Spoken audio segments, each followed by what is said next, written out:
या बाबतीतली चर्चा काल पक्षप्रमुख आणि विशेषतः गटनेते अनिल परबजी आणि सर्व आमदारांबरोबर चर्चा झाली.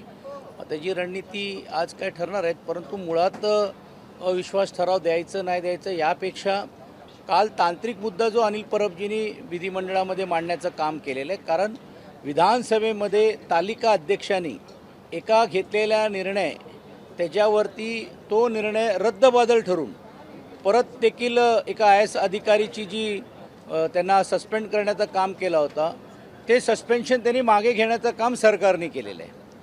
ह्याचा अर्थ असा आहे की तालिका अध्यक्ष असो किंवा उपाध्यक्ष असो, अध्यक्षांच्या व्यतिरिक्त असे निर्णय बदलले जातात.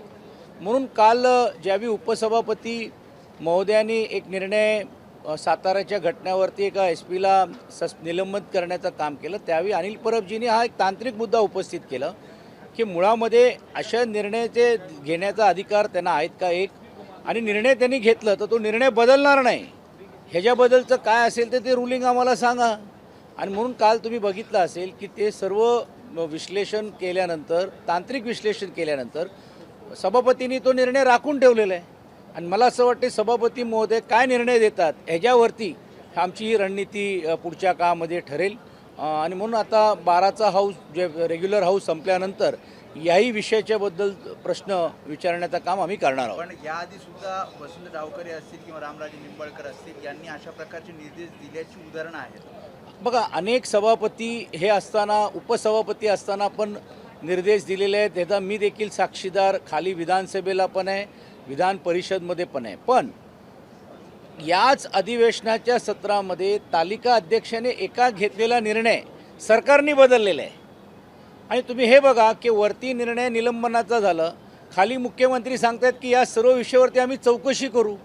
म्हणजे विसंगती आहे ना, की सरकार एक वेगळं बोलत आहे आणि वरती उपसभापतींनी दिलेला निर्णय सरकार मान्य करणार आहे की नाही मान्य करणार आहे, हाच त्याच्यातला एक भाग आहे. आणि म्हणून माननीय सभापती असेल, उपसभापती असेल, त्यांच्या अधिकाराबद्दल कुठच्याहीबद्दल कोणालाही मनामध्ये शंका ठेवण्याची गरज नाही. परंतु याच अधिवेशनाच्या सत्रामध्ये अशा 2 घटना घडल्या, याच विषयावरती खाली मुख्यमंत्री एक भूमिका मांडत आहेत, उपसभापतींनी एक अगोदर निर्णय दिलेले आहेत. ही विसंगती जी होती त्याचा खुलासा माननीय सभापती महोदयांकडे माननीय गटनेते अनिल परबजींनी मांडण्याचं काम केलेलं आहे, जो त्यांनी राखीव ठेवण्याचं काम केलेलं आहे.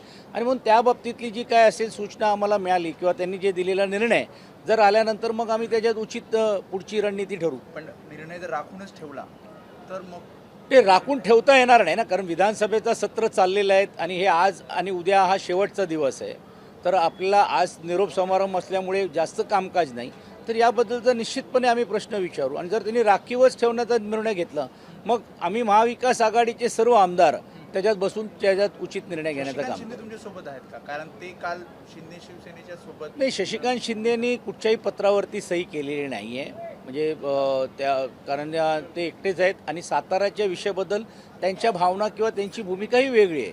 प्रश्न तो नाही आहे की विषय फक्त सातारापुरता नाही, विषय हा आहे की बाबा घटनात्मक अधिकार आहे की नाही हा विषय. आणि माझ्या माहितीप्रमाणे की ज्यावेळी आम्ही विधिमंडळामध्ये हा विषय मांडला त्यावेळी तेही त्या मताशी सहमत होते. आणि म्हणून तुम्ही बघितलं असेल त्यांनी ज्यावेळी पॉईंट ऑफ प्रोसिजरवरती हा विषय काढला आणि त्यावेळी त्यांनी पण माननीय सभापती महोदयांना सांगितलं की तुम्ही ज्या अर्थाने ह्याचा निर्णय देत नाही आणि निर्णय राखीव ठेवतो, म्हणजे ह्याचा अर्थ असा आहे की तुम्हाला उपसभापतींचा निर्णय बदली करायचा आहे का, असाही त्यांनी प्रश्न विचारला होता.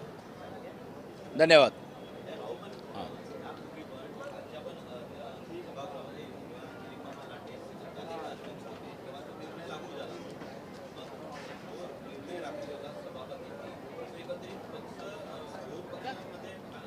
हे 2 पक्षामध्ये काय चाललं हे मी बोलायची गरज नाही. आणि सातारातून सुरुवात झालेली आणि ही फक्त सातारापुरता मर्यादित नाही आहे.